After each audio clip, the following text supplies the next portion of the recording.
Prima di tutto è prigionia.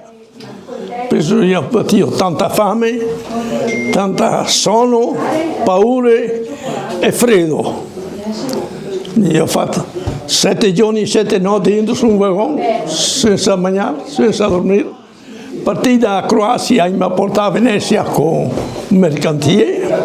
Mi ha messo sui wagon ancora 7 giorni e 7 notti per arrivare in Prussia. Ecco, com'è stato trovarsi improvvisamente dalla parte sbagliata, diciamo, del fronte? Sai la cosa che ho fatto? Non erano i servizi, si avevano bestiami, che non credo che non si via con le carrozze e non ha di noi. Si avevano in 50 persone su un wagon bestiame, non si può sdraiarsi, neanche potuto sentarsi, abbiamo sentarsi solo a zaino.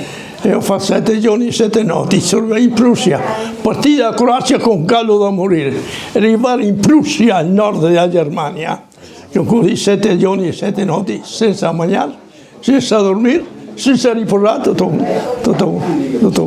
7 giorni e 7 notti. Siamo arrivati, ho dovuto farsi un foro sul wagon, io sono riuscito a farlo in 2 giorni. Perché di notte non si può lavorare, io sono un bestiame, e l'ho chiuso, e al giorno io l'ho fatto, in 2 l'ho fatto. Quando che l'ho fatto non sto più volendo scaricare, perché così, correndo, sì. E tenere duro perché non era il mio semplice servizio, dai. Ho fatto la vita dura, ma dura. E dopo sono io tanto freddo e poca mangiare. Mi dava un fionetto in Prussia in 7 al giorno, un fionetto e panno così, alto così, e era tanto così, non c'era tanto neanche un netto per uno. Bisogna fare 7 parti, perché se si fa 6 è più facile dividerlo, ma in 7 è più difficile. È un bicchiere di acqua. Basta. Il lavoro? Il lavoro sui campi di concentramento non si fa mai a lavorare. Dopo che mi ha dato sui campi di lavoro, sì. E ora era dura la vita, perché io mi paravo 3 volte a notte che suonava l'allarme che veniva a bombardare. Perché sempre sotto i bombardamenti, sempre ogni notte 3 volte a notte. E ora è 9 a sera, è 11, è un botto, suonava l'allarme e mi parava fuori. E 4 e mezza sveglia per andare a lavorare. Ne dico cosa che si dormia. Mi quelli che camminavi in compagnia che mi inquadrava per partire dal campo, mi cercavo di stare in mezzo per sentirmi onde che camminavi, perché un colpo non vedosse uno, un colpo non vedosse l'altro. E vita è così. Dura, ma dura. E sono stata libera il 28 di marzo. Il primo sbarco io ho sbagliato. Io mi entro sul Reno troppo largo e ha durato 3 giorni e occupai tutti, 3.000 morti. Dopo 15 giorni ho cercato di sbarcare qua, vicino a sbarcare in un altro porto e riuscì a sbarcare.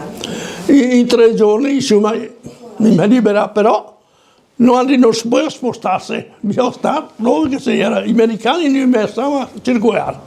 Guai, sì, finché passare il Reno, perché falleva attraversare il Reno, su quel posto era il Reno in 2 canali, quindi il Reno che viene dalla Germania, in 2 canali, io ho fatto saltare tutti i ponti, e ora là io ho fatto un bombardamento prima di attraversare i ponti, perché dura 24 ore un bombardamento, sempre continuo, mi non ho visto, bisogna stare là così e basta.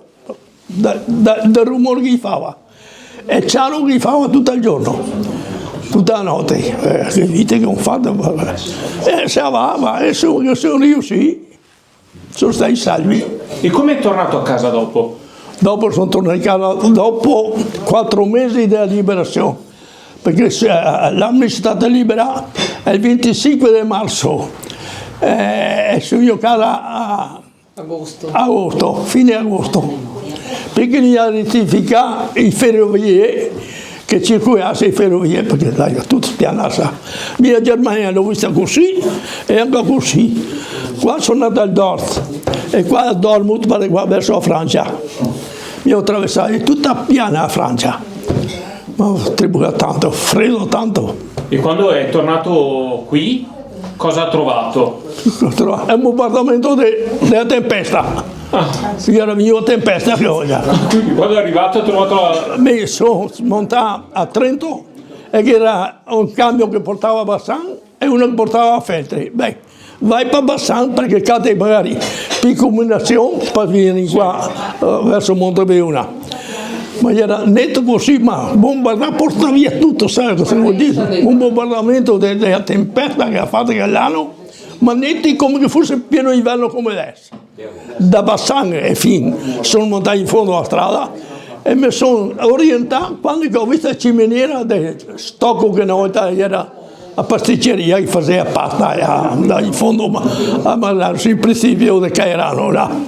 Mi sono orientato perché ero ricaricato insieme di una macchina di soldati che gli alpini che era a Bassan e andavo a Montebeuna e mi sono montato per venire verso Bassan perché trovo più comunicazione denaro a Feltri. E ora adesso sono montato a ore, quando ho visto la ciminiera e stocco, e ora mi sono orientato. Beh, fa un po' di vite, ho fatto vite da morti. L'unica fortuna che sono rinnovati, manco cairsi una bomba. Manco cairsi una bomba. Che volessi morire allora? Finire nel tribunale per morire. Quante volte ho fatto brutta vita. Guarda, ho passato la vita, ma neanche ai bestie per far sopportarla.